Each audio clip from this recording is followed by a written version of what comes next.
चलो आज स्टार्ट करते हैं फोर्थ कॉन्सेप्ट पे, हम आगे बढ़ते हैं। और मैंने एक क्वेश्चन दिया था, वो लगभग सबने कर लिया होगा, उसको मैं बता नहीं रहा हूँ, है ना, क्लियर है सबको।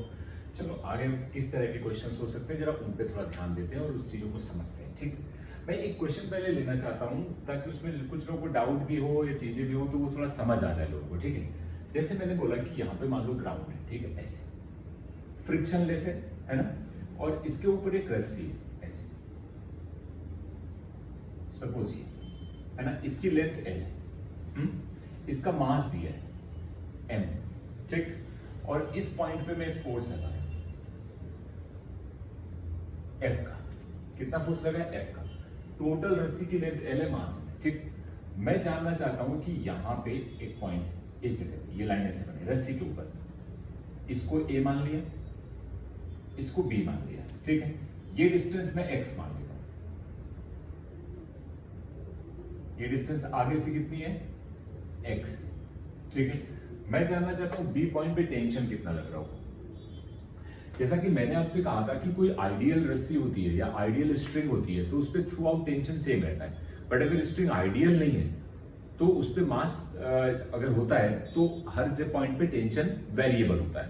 तो मैं जरा इसमें छोटा सा पॉइंट डील करना चाह रहा ताकि कुछ लोगों को जो डाउट या कंफ्यूजन है वो निकल जाए। अच्छा, अब चूंकि ये मास है तो यहां पे अगर F फोर्स अप्लाई हो रहा है तो यहां मुझे टेंशन देखना है, ठीक।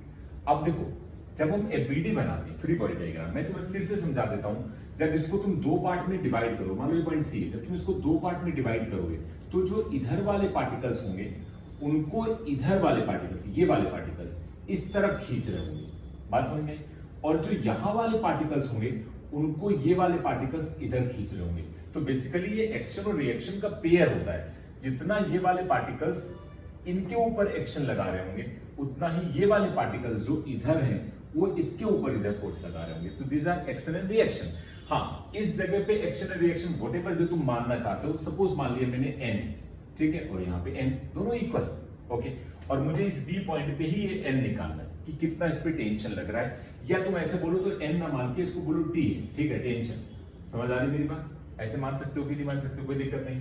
चलो अब एफबीडी बना के देखते हैं और समझते हैं। तो मुझे बताओ free body diagram of BA का जब मैं फ्री बॉडी डायग्राम बनाऊंगा, ढंग से समझना, तो बीए पे लगने वाले सारे फोर्सेस मुझे देखने हैं। अब बीए स्ट्रिंग कौन सी है? ये वाली, देखो, ये रहा ए, ये रहा बी। तो ए पे तो ऑलरेडी एक एक्सटर्नल फोर्स लग रहा है एफ का इधर, कोई डाउट तो नहीं है। अच्छा, तो मुझे बताओ इस बी के इस तरफ वाले पार्ट में देखोगे तो इस तरफ वाले पार्ट को कौन पार्टिकल खींच रहे थे? ये वाले। तो वो किधर खींच रहे थे? अपनी तरफ। तो बताओ उसकी वजह से टेंशन किधर आया? इधर की तरफ, एटी आ गया। समझ आया?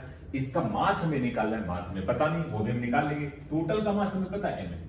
तो हम एक यूनिटरी मेथड पढ़ते हैं जो शायद तुमने 10th क्लास में भी पढ़ा होगा कि अगर एल लेंथ में मास है एम तो यूनिट लेंथ में कितना मास होगा? एम बाई एल, है ना, यूनिफॉर्म डिस्ट्रीब्यूशन है। तो बताओ एक्स लेंथ में कितना मास होगा, क्योंकि इसकी लेंथ कितनी है? एक्स। तो एक यूनिट लेंथ में मास है एम बाई एल, तो एक्स लेंथ में कितना मास होगा?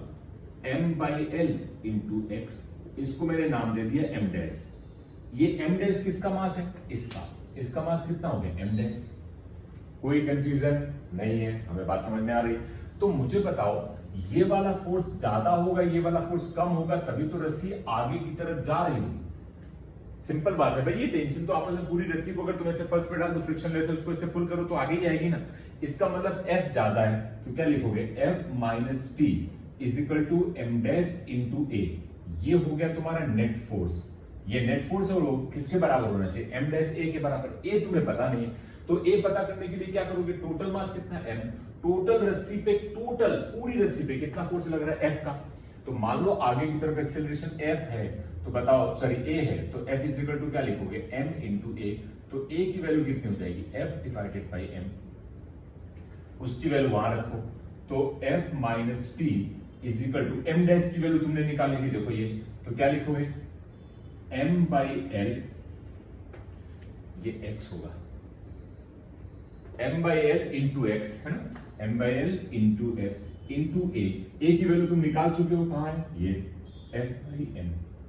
यहां से M और M कैंसिल हो जाए तो बताओ F minus T is equal to X F divided by L, इसको उधर ले जाओ, इसको इधर ले आओ, तो F minus X F divided by L is equal to T. F बाहर ले लो, कॉमन ले लो, तो एफ कॉमन ले लोगे तो आंसर क्या आ जाएगा, 1 minus X by L is equal to T. यह आंसर है। आप सोचो किस पे डिपेंड कर रहा है वो टेंशन, लेंथ पे, एक्स पे और एफ पे। सिंपल बात, समझ आई मेरी बात? अच्छा, अब तुम्हें ऐसा भी होगा, कुछ लोग ऐसे होते होंगे, मैं दूसरे का भी तुम्हें करके दिखा देता हूं। एक और इस पे देखो, अगर मैं कहूं कि एफबीडी बनाओ, एफबीडी ऑफ सीबी, देखो ये एफबीडी बनाओगे, ये ज्यादा आसान होगा। बताओ बी पार्टिकल है, तुम किसका बीडी बना रहे हो, इतने पार्टिकल, तो इन वाले पार्टिकल्स पे कौन फोर्स लगा रहा है, ये वाले पार्टिकल इधर की तरफ, तो ये मान लिया टी। और कोई फोर्सेस के ऊपर नहीं, जा किधर रहा है, आगे की तरफ, तो यही नेट फोर्स हो गया। तो net force P is equal to, इसका मास मान लो m नॉट है, तो वो हो गया m नॉट इंटू ए तुम्हें यहां पता है, m नॉट निकालने का तरीका मैं यहां बता चुका हूं। जरा तुम ढंग से देखो, अगर यूनिट लेंथ में इतना मास है तो मुझे बताओ जो बची हुई लेंथ है वो कितनी है, ये है l माइनस एक्स। अगर यूनिट लेंथ में इतना मास है तो l माइनस एक्स में कितना मास होगा, m by L into L minus x. Simple, यही किसके बराबर हो जाएगा, m नॉट के बराबर। m नॉट की वैल्यू यहां रख दो, तो देखो t इज इक्वल टू कितना आ गया, वो वैल्यू रखना जरा, this is equal to m by l, l minus x, ये रख दिया, इंटू ए की वैल्यू f बाई m से m कट गया, कितना आ गया, l minus x divided by L into f. अब जरा इसको थोड़ा सिंप्लीफाई करो, l को यहां डिवाइड करो, l को यहां डिवाइड करो, तो ये क्या आ जाएगा, 1 minus X by L into F. यही तो टेंशन हमारा पहले वाले से भी है। तो टेंशन अलग अलग हो ही नहीं सकता, वो ही आएगा, मतलब अलग अलग का मतलब एक्शन का रिएक्शन, बात समझ में? तो बताओ यहां पे टेंशन किसके बराबर है, क्या एफ के बराबर है, नहीं, टेंशन की वैल्यू देखो कम होगी। कैसे, अगर ये नंबर 0 हो जाए तो ये 1 हो जाएगा, तो टी एफ के बराबर होगा, लेकिन ये नंबर 1 हो नहीं सकता है, क्योंकि उससे कितनी दूरी पे हो, एक्स पे। सिंपल बात है। और अगर तुम्हें चेक करना है इस नंबर से, तो बताओ ए पॉइंट पे कितना टेंशन लग रहा होगा, ए पॉइंट पे, यानी कि तुम ए पॉइंट पे टेंशन देखना चाहते हो तो एक्स को क्या कर दोगे, 0। अरे ए पे देखो, एक्स को 0 कर दो, एक्स को 0 कर दोगे तो ये नंबर खत्म, तो टेंशन किसके बराबर हो जाएगा, एफ के बराबर। अगर तुम सी पॉइंट पे देखना चाहते हो तो बताओ यहां से सी पॉइंट कितनी दूरी पे, एल डिस्टेंस पे, यहां एल रख दो, तो एल बाई एल कितना हो जाएगा, 1, 1 माइनस 1 0। तो इस पॉइंट पे टेंशन कितना लग रहा होगा, 0। क्यों, क्योंकि इसके पीछे कोई ब्लॉक है ही नहीं, कोई मटेरियल ही नहीं, तो किसको खींचेगा, तो सी पॉइंट पे टेंशन कितना, 0। तो यहां टेंशन एफ है, फिर कम होते होते होते होते होते होते होते इस जगह पे क्या हो जाएगा, 0, खत्म बात होगी। तुम और कोई ट्राई करके देख लेना जितना करना चाहो, तो ये थोड़ा लोग याद रखना। तो बताओ ये रस्सी मास वाली थी, तो यहाँ एफ का टेंशन है, तो यहाँ धीरे धीरे कम होते होते यहाँ क्या हो गया, 0। अच्छे से समझ लेना जो मैंने समझाया है, किसी भी तरह का डाउट नहीं होना चाहिए, ठीक है। हर पॉइंट पे टेंशन इसका चेंज होता रहेगा, ओके। सबसे ज्यादा कहां होगा, आगे ए पॉइंट पे, फिर कम होते होते होते होते सी पे क्या हो जाएगा, 0। सिंपल बात है, कोई डाउट तो नहीं है, समझ आ रहा, चलो। तो ये छोटे छोटे पॉइंट्स होते हैं जिनको आपको कंसेप्चुअली समझना होता है। तो मास वाली अगर रस्सी होगी तो उसके हर पॉइंट पे टेंशन अलग अलग होगा। मैंने एक पॉइंट को आपको लेके दिखाया कि भाई इस जगह पे टेंशन ये है, तुम जो टेंशन निकालना चाहो वो निकल जाएगा, उसमें कोई दिक्कत वाली बात नहीं है। जिस पॉइंट पे निकालना चाहते हो वो वैल्यू डालो और आंसर आ जाएगा। ओके, चलो कुछ क्वेश्चंस और देखते हैं, समझते हैं जरा। एक दो तरीके के कॉन्सेप्ट और हैं, बहुत अच्छे कॉन्सेप्ट्स हैं, उनको भी समझना। उनमें मैं तुम्हें बाद में एक शॉर्टकट बता दूंगा, बट अभी फिलहाल उसमें तुम्हें पूरा याद रखना है जो मैं बताता हूं पूरा। देखो सब लोग समझेंगे अच्छे से। मालूम मैंने तुमसे कहा कि ये हॉरिजॉन्टल सरफेस है, यहां पे एक ब्लॉक है M1, ये रस्सी यहां पे पुली लगा दी। पुली समझते हो ना, पुली का काम केवल ये होता है कि रस्सी को मोड़ के किसी भी डायरेक्शन में ले जाए, है ना। पुली लगा दी, अब यहां से रस्सी ऐसे पास करके ऐसे ले आया और यहां पे हवा में एक ब्लॉक लगा दिया, M2 का, ठीक। यहां फ्रिक्शन है नहीं, तो सोचो जैसे मैं इसको छोड़ूंगा ये नीचे आएगा, क्योंकि फ्रिक्शन है नहीं तो ये तुरंत आगे आ जाएगा, पक्का। तो अगर ये ए एक्सीलरेशन से नीचे आ रहा होगा तो ये ए एक्सीलरेशन से आगे भी आ रहा होगा, क्योंकि रस्सी से बंधा हुआ है। पक्का समझ में आ रहा है कि नहीं आ रहा है? तो आपको निकालना ए और रस्सी में लगने वाला टेंशन, ये दोनों बातें निकालनी। मैं दोनों चीजें करूंगा बट तुम समझना यार प्लीज, है ना। तो मुझे बताओ ये रस्सी मासलेस है, हर जगह पे टेंशन सेम होगा। हमें टेंशन कहां पे देखने की जरूरत है? ब्लॉक के ऊपर, क्योंकि उसी से दिक्कत होती है, उसी के ऊपर तो टेंशन निकालेंगे तभी तो उसकी इक्वेशन बना पाएंगे। तो अगर मैं इस पॉइंट पे टेंशन देखूं तो इस पॉइंट पे टेंशन ऊपर की तरफ आएगा, ये इसको मैंने नाम दिया टी। अच्छा, पुली के इस पॉइंट पे देखूंगा तो रस्सी की लेंथ के अलोंग और अवे, अवे मतलब ये, तो इधर आएगा। इस पॉइंट पे देखूं तो रस्सी के लेंथ के अलोंग इधर ये आएगा। इस पॉइंट पे देखूं तो रस्सी के लेंथ के अलोंग इधर ये आएगा। ये टी आ गया कि नहीं आएगा? पक्का। अब कुछ लोगों के दिमाग में ये डाउट रहता है कि सर ये टी और ये टी कैंसिल आउट हो गया। नहीं भाई, ये टी पुली पे लग रहा है, ये टी ब्लॉक पे लग रहा है, तो ब्लॉक पे बीडी बनाओगे तो ये कैंसिल थोड़ी ना होगा। अंडरस्टैंड हो रहा है कि नहीं हो रहा है? कोई डाउट नहीं है। हाँ, इन दोनों को अगर तुम एक सिस्टम मान लोगे तो ये दोनों टी कैंसिल, ये दोनों टी कैंसिल, लेकिन इसको एक सिस्टम मानोगे तो, अदरवाइज नहीं होगा। ये बात समझ आ रही है कि नहीं आ रही? पक्का। अब देखो इस पे डाउनवर्ड कितना फोर्स लग रहा है, वो लग रहा है m2g। इस पे डाउनवर्ड कितना लग रहा है, m1g। ऊपर की तरफ नॉर्मल n। समझ आ गया कि नहीं आ गया? अब जरा सोचो, अगर मैं तुमसे कहूं कि एबीडी बनाओ m2 का, तो ये ऐसे ड्रॉ कर लेना होता है, नीचे की तरफ m2g, ऊपर की तरफ t। ये जा किधर रहा है, नीचे, तो एक्सेलरेशन ये कम। तो बताओ ये ज्यादा होगा ये कम होगा, तभी तो ये नीचे जा रहा है। तो क्या लिखोगे, m2g minus T equal to m2 into a. Understand हो रहा है कि नहीं हो रहा? This is first equation. अब यहां हो, इस डायरेक्शन में ब्लॉक उछल नहीं रहा है या जंप नहीं कर रहा है, तो n बराबर m1g होगा, उसकी हमें जरूरत अभी नहीं है। लेकिन इस डायरेक्शन में केवल एक t लग रहा है ना, तो जब तुम एबीडी बनाओगे, एबीडी ऑफ m1, तो क्या ये केवल हॉरिजॉन्टल वाला ब्लॉक बनाना है आपको? यस। m1 इस पे इधर की तरफ क्या लग रहा है, t। जा किधर रहा है, इधर। कितने एक्सीलरेशन से, a से। तो बताओ नेट फोर्स कितना हो गया, t के बराबर, और ये किसके बराबर होना चाहिए, m1 इंटू ए। तो सोचो t इज इक्वल टू क्या हो गया, m1a। ये दूसरी इक्वेशन होगी। पहली इक्वेशन ये थी, पहले भी यहां लिखो जरा, देखो पहली इक्वेशन क्या थी जरा देखो, m2g minus T is equal to m2a। इन दोनों इक्वेशन को जोड़ दो, अगर इनको ऐड करोगे तो ये कट जाएगा, क्योंकि ये माइनस है प्लस है, ऐड करोगे ना तो इधर क्या बचेगा, m2g, उधर क्या बचा, m1a प्लस m2a। ए कॉमन ले लो, तो m1 plus m2 into a m2g। तो बताओ a कितना आ जाएगा, m2g डिवाइड बाई, इसको नीचे ले तो क्या लिखोगे, m1 प्लस m2। ये a आ गया। सिंपल लॉजिक है।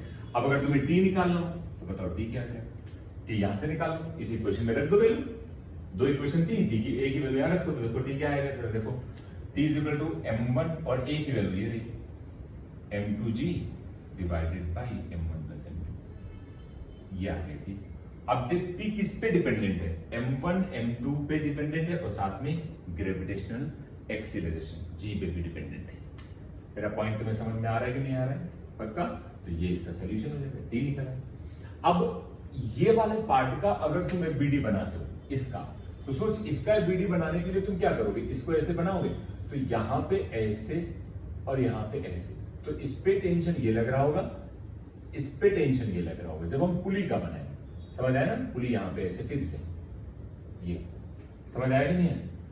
इस तरह का टेंशन पुली पे लग रहा होगा, लेकिन पुली का हमें जरूरत नहीं है, हमें इसकी और इसकी जरूरत थी, तो इसलिए हमने जब इसका बीडी बनाया तो ये वाला टेंशन देगा, इसका बीडी बनाया तो ये वाला टेंशन देगा। ब्लॉक पे लगने वाले फोर्सेस, आंसर आ गया। समझ आ रहा है कि नहीं आ रहा है? और देखो, और मैं करके दिखाता हूं तुम्हें, समझना। मतलब ये सब तुम्हें क्लियर होने चाहिए। इस पे मैं बाद में शॉर्टकट बताऊंगा तुमसे, एक ही लाइन में ए निकल आएगा, बट ये सब टी निकालना, ए निकालना, तुम्हें थोड़ा केयरफुल रहना पड़ेगा और ध्यान से समझना पड़ेगा सब कुछ, है ना बेटा? क्योंकि इसके क्वेश्चंस में अभी बहुत आसान आसान से करा रहा हूं, टफ नहीं करा रहा हूं इसमें। एक दो दिन में इस पे टफ क्वेश्चंस होंगे ना, तब तुम्हें पता चलेगा कि इस पे कितने अच्छे क्वेश्चंस बन सकते हैं। तो ये बेसिक है एकदम, छोटे छोटे पार्ट्स, एकदम नॉर्मल कैलकुलेशंस भी क्या एकदम आसान। समझ आ रहा है कि नहीं आ रहा है? और देखो ऐसा भी हो सकता है, एक ब्लॉक यहां रख दिया, सपोज ये M1, यहां पुली लगा दी, एक ब्लॉक को यहां लटका दिया, ये M2 है, यहां एक पुली लगा दी,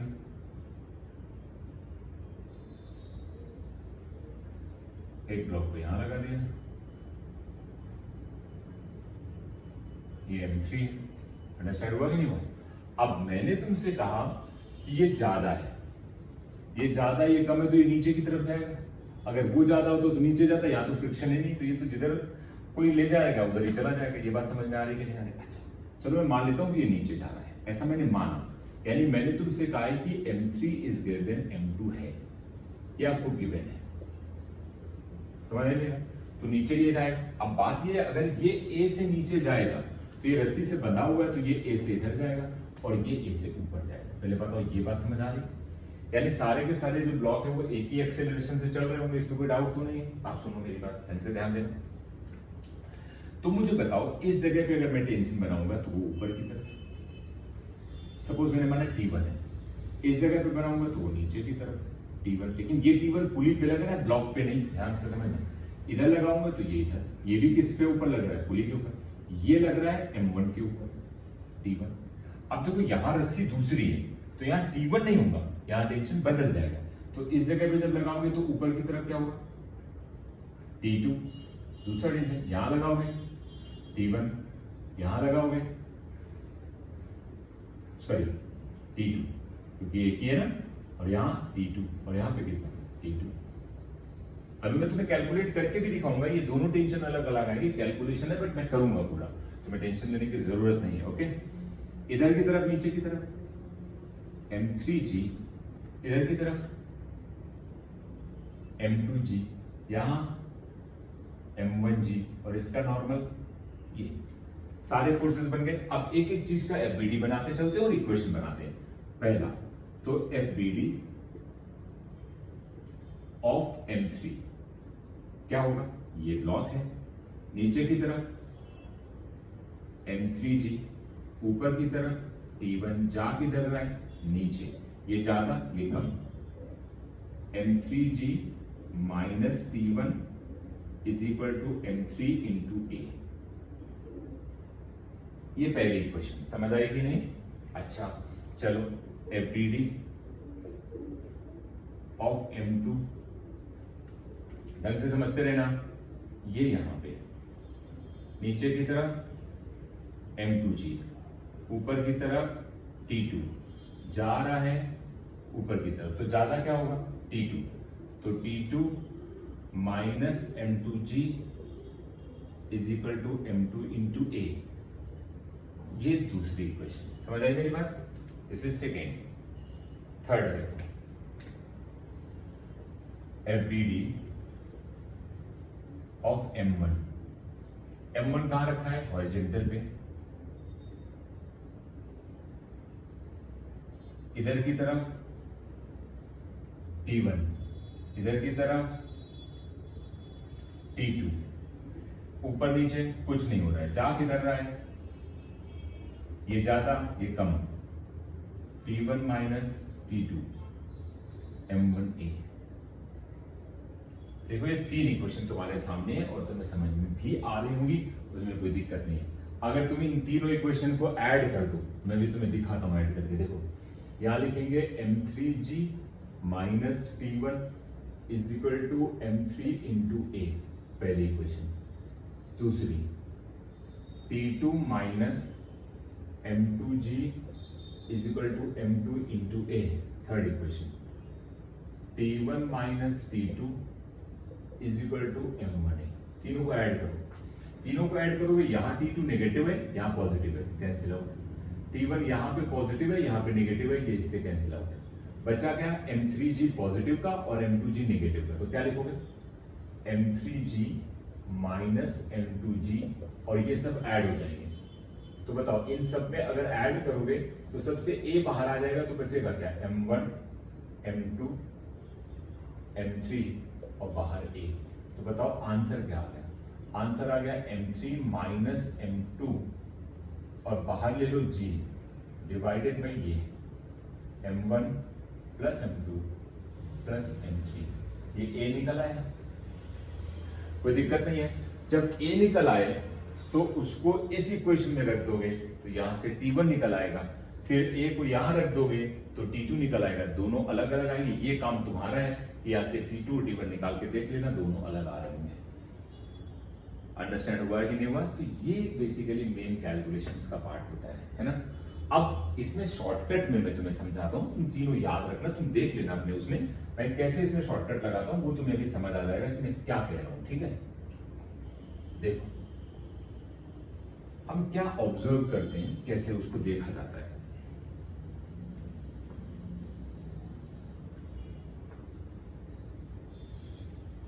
तीनों केस में मैं तुम्हें शॉर्टकट बना के दिखा देता हूं ताकि आपको कोई दिक्कत ना आए किसी भी तरह की।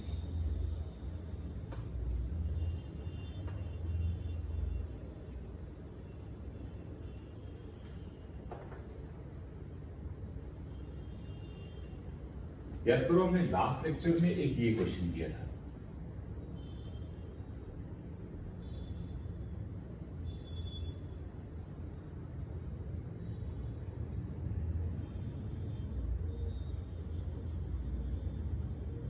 पक्का? अच्छा, आज एक लेक्चर में पहले ये वाला किया, आज के लेक्चर में ये भी थोड़ी देर पहले हमने किया था, याद आ रहा है?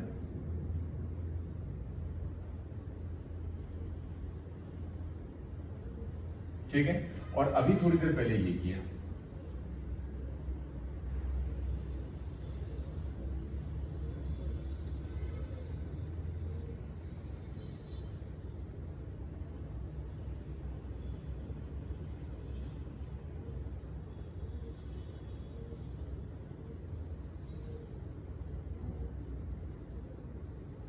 ठीक है, तीनों क्वेश्चन तुम्हारे सामने,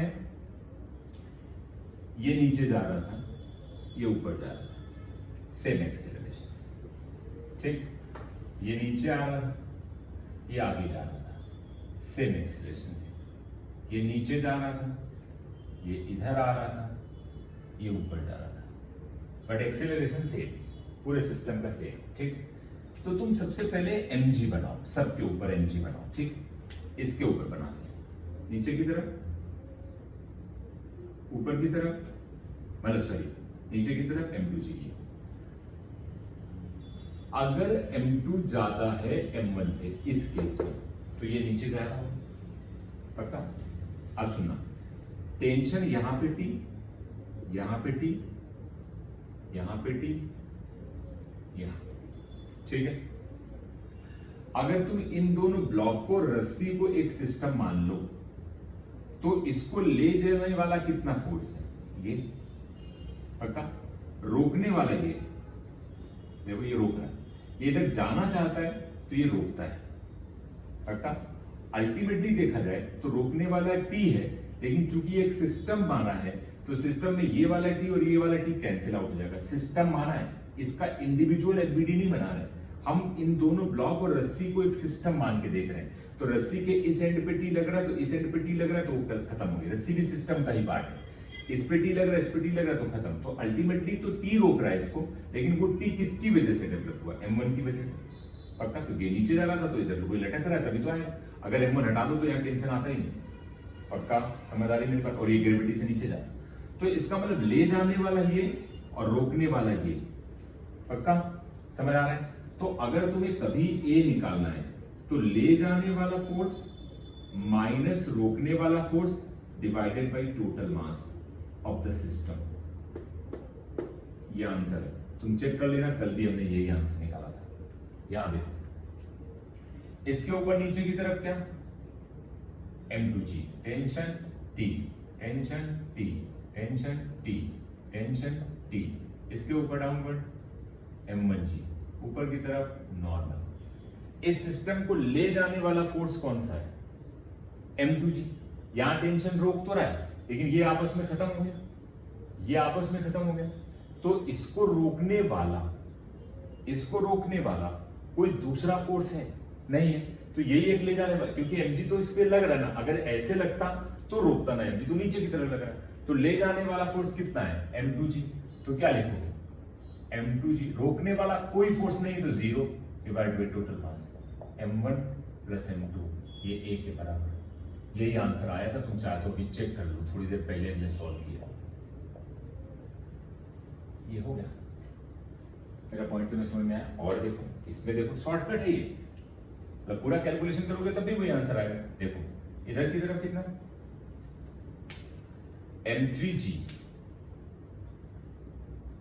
इधर टेंशन T1, इधर टेंशन T1, इधर T1, इधर T1, इधर T2, इधर T2, इधर T2, इधर T2, और नीचे की तरफ m2g, यहां m1g, ऊपर की तरफ नॉर्मल। ये नीचे जा रहा है, ले जाने वाला फोर्स m3g, रोकने वाला फोर्स ये, बाकी सब इंटरनल है। ये इसको कैंसिल, ये इसको कैंसिल, ये तो वर्टिकल लग रहा है तो इसका तो कोई काम ही नहीं, ये इसको कैंसिल, ये इसको कैंसिल, पूरे सिस्टम को ही मान लिए। समझ आई मेरी बात? तो ले जाने वाला फोर्स कितना m3g, रोकने वाला कितना m2g, तो जो ले जाने वाला है माइनस रोकने वाला, यही नेट फोर्स होता है पूरे सिस्टम पे, divide by total mass m1 m2 और m3, टोटल मास में ये भी आएगा। समझ आई मेरी बात? ये एक्सेलरेशन आ गया। अब देख, यही एक्सेलरेशन मैंने इतना बड़ा कैलकुलेशन करके निकाला। अरे यहां से g कॉमन ले लोगे तो m3 माइनस m2 हो गया ना, और नीचे टोटल। शॉर्टकट लगाओ, हमें कोई दिक्कत नहीं, तुम जैसे डील करना चाहते हो वैसे डील करो, शॉर्टकट लगा के डील करो तो शॉर्टकट से भी डील कर जाएगा, कोई समस्या वाली बात ही नहीं, सिंपल लॉजिक।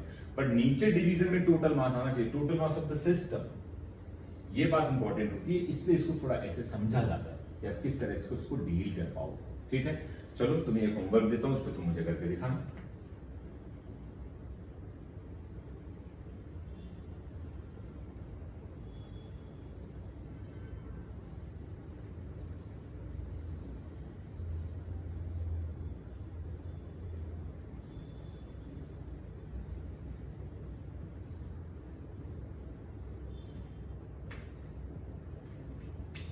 ये आपके लिए होमवर्क है।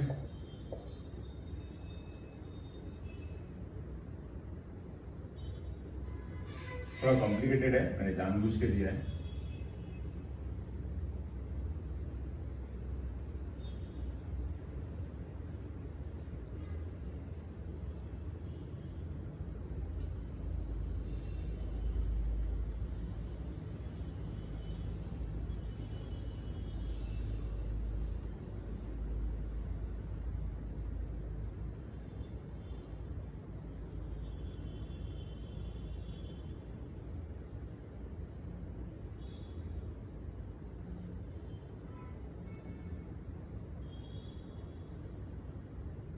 मैंने बोला ये नीचे जा रहा है, ये ऊपर जा रहा है, सेम एक्सेल, ये फिक्स्ड है,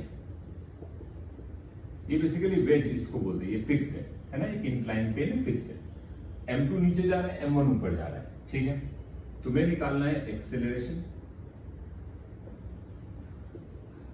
और साथ में टेंशन इन स्ट्रेन, ये तुम्हारे लिए होमवर्क है, ठीक है। और देखो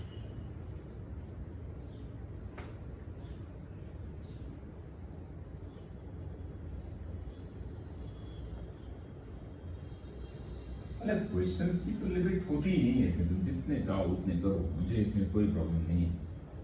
बट वही बात होती है, थोड़ा आपको दिमाग तो लगाना ही पड़ेगा ना लॉजिकली समझने के लिए।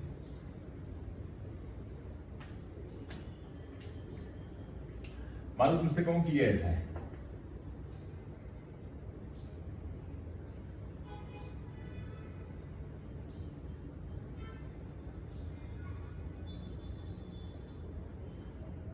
टू kg, 4 kg, 6 kg, ऊपर फोर्स लग गया, समझ आ रहा है? फोर्स लगाया मैंने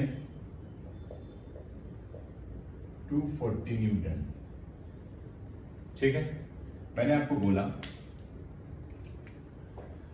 यहां पे फोर्स लगाया है, वो ये दिया है, इसमें टेंशन ऊपर की तरफ T1, इसमें T1, इसमें T2, इसमें T2। क्यों? क्योंकि ये रस्सी एक ही है। T1 T2 की वैल्यू बतानी है और साथ में ये बताना है कि ये कितने एक्सेलरेशन से ऊपर जा रहा है। अंडर ग्रेविटी है, ग्रेविटी लग रही है। एक सेकंड के लिए सोचो जरा, कॉपी पेन निकाल के करो। एक सेकंड में आया तो कॉपी पेन निकाल के जरा करो, एक सेकंड में।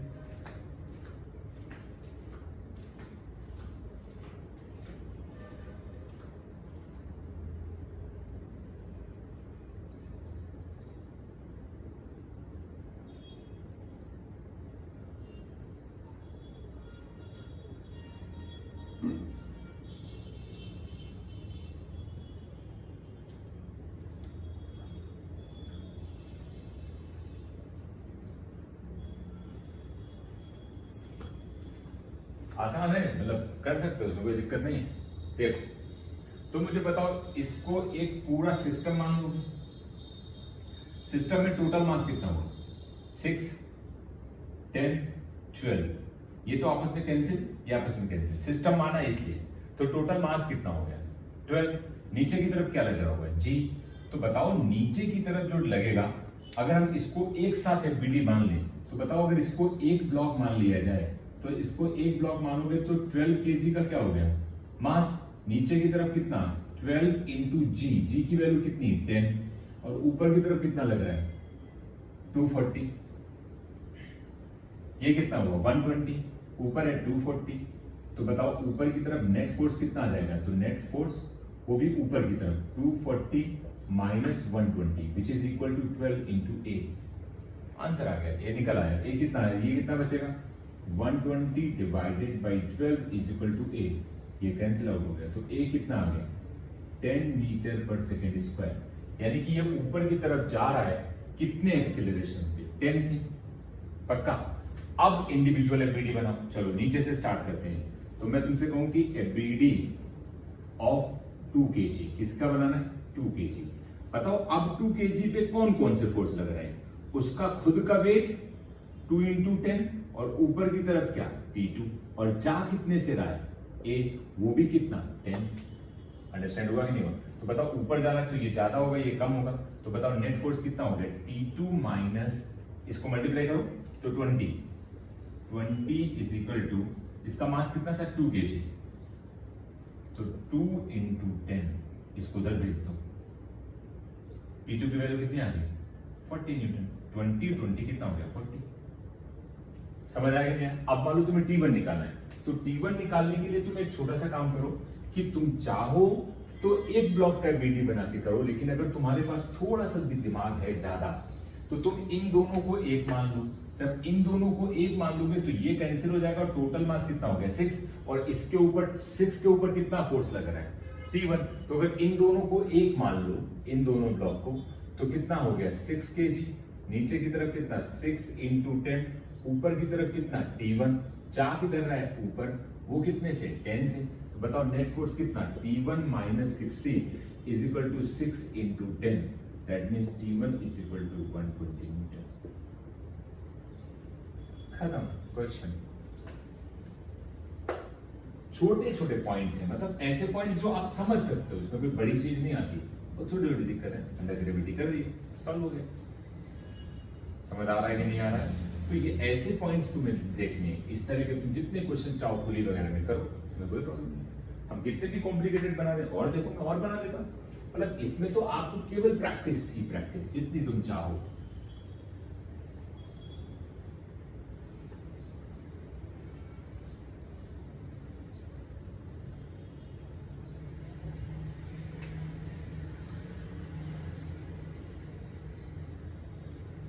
देखो और देखो, मान लो मैं तुम्हें बोलूं कि ऐसा कुछ दे दिया था,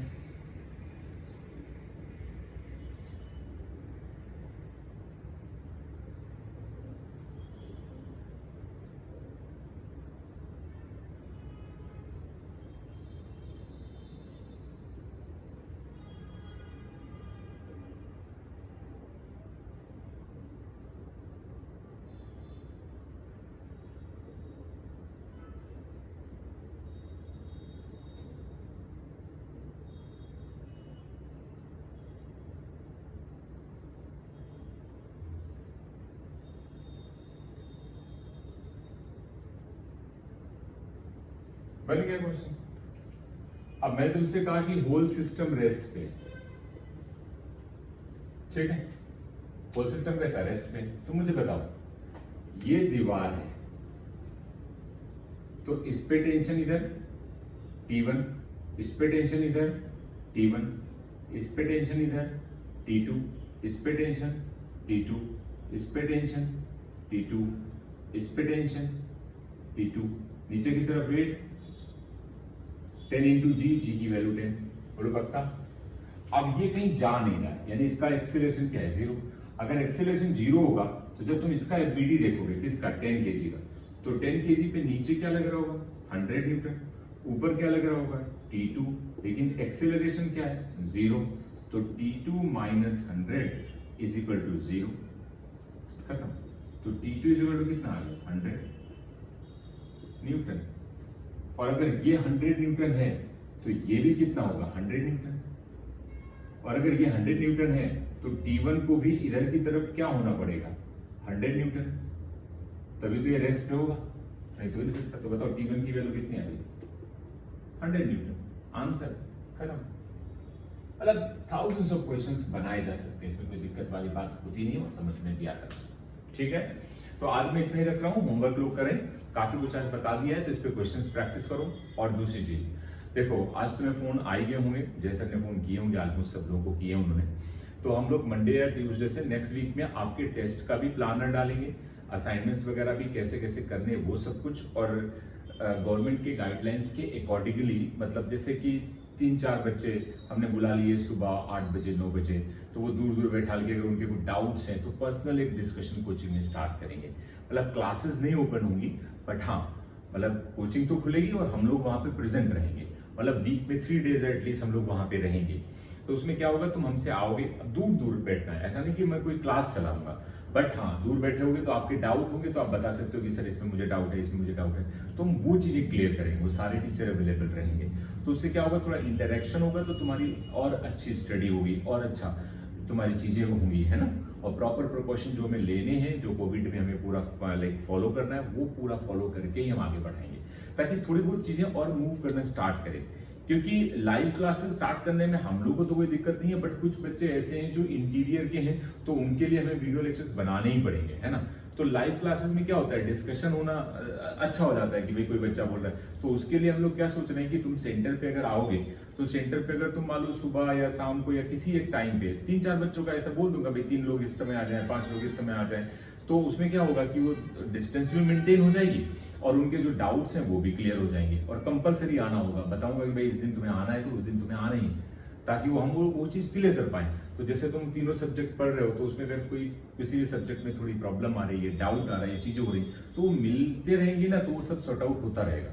ऐसे कई बार आपके डाउट क्लियर नहीं हो पाते हैं, आप थोड़ा, और फिर कई बार ऐसा भी होता है कुछ नालायक होते हैं तो वो पढ़ते भी नहीं है, मतलब क्वेश्चन लगाने की जरूरत तो है नहीं, क्योंकि कोचिंग में दिखाना तो है नहीं, होमवर्क नाम की चीज तो ऐसी होती है। हाँ कुछ लोग मुझे कॉन्टिन्यूअस होमवर्क करके भेजते हैं, वो बहुत अच्छे बच्चे हैं, रियली वो वर्क कर रहे हैं, तो उनके लिए भी थोड़ा अच्छा हो जाएगा और हमारे लिए भी थोड़ा अच्छा हो जाएगा। और हम लोग भी मतलब एक आध लेक्चर के बाद हम लोग भी बोर होते हैं घर पे, तो ज्यादा बेटर है तुम लोग से इंटरेक्ट करेंगे तो हमें भी मजा आएगी, क्योंकि ये लाइफ में पहली बार है कि हम इतने दिनों तक मतलब बच्चों से इंटरेक्ट नहीं कर पाए, मतलब लाइव मिल नहीं पाए, पढ़ा नहीं पाए, तो ये बहुत ही ज्यादा हॉरेबल है हम लोग के लिए भी। तो थोड़ी थोड़ी एक्टिविटीज स्टार्ट करते हैं, सारे गाइडलाइंस के थ्रू थोड़ा चलेगा। कोचिंग क्लासेस उन्होंने खोलने के लिए भी मना किया है, तो बैच तो नहीं चलेगा, बट हाँ 2-3 बच्चों को एक साथ बुला के इस तरह से हम डीलिंग कर सकते हैं, ठीक है। तो जितना बेस्ट ट्राई होगा हम करेंगे, पूरे सपोर्ट में हम तुम्हारे हैं, कहीं से भी 1% आपको दिक्कत नहीं होने देंगे, हर तरह की चीजें आपको समझाएंगे, कॉन्सेप्चुअली पार्ट क्लियर करेंगे, है ना। लेकिन आप अपनी समस्या जब हमें बताओगे, कई बार हम मिल नहीं पा रहे हैं तो हमें नहीं पता चल पा रहा है, तो अगर कोई डाउट रह जाता है, कोई चीजें रह जाती है तो भेजो। कुछ बच्चे भेजते हैं, जैसे आज एक बच्ची ने हमें पूरा MTG का बोला कि सर इसमें डाउट है, उसने भेजे, तो मैं उसको सॉल्व करके भेजूंगा। लेकिन अगर आप भेजोगे नहीं तो कैसे काम चलेगा, हमें पता ही नहीं चलेगा तुम क्या कर रहे हो। तो वीडियोस देखो और डाउट भेजो, और मंडे ट्यूसडे में आपको शेड्यूल जो आएगा पूरा, फिर उसके अकॉर्डिंग तुम्हारी क्लासेस और प्लस असाइनमेंट प्लस कोचिंग में डिस्कशन स्टार्ट होगा। ओके बेटा, तो बी केयरफुल और याद रखना है अच्छे से चीजें सब करनी है, ठीक है। ओके चलो आज इतना ही रखते हैं, नेक्स्ट लेक्चर में फिर आगे बात करते हैं।